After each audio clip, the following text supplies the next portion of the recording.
Assembling the CanDo exercise ball stool trainer. Before assembling your stool trainer, review the manual included to become familiar with the parts. Begin by placing the base labeled A upside down on the floor and installing the wheels labeled C.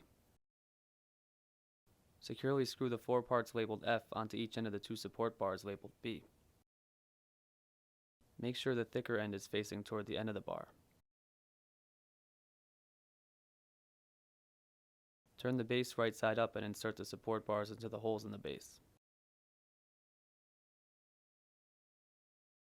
Screw the nuts labeled D onto the support bars with the wrench provided labeled E.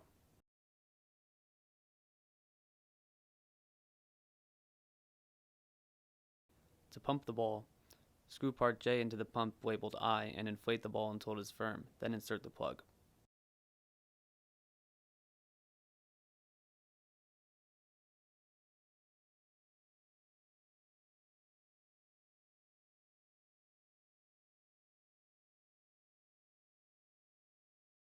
The material will expand to its full size 24 to 48 hours later, and you may finish inflating.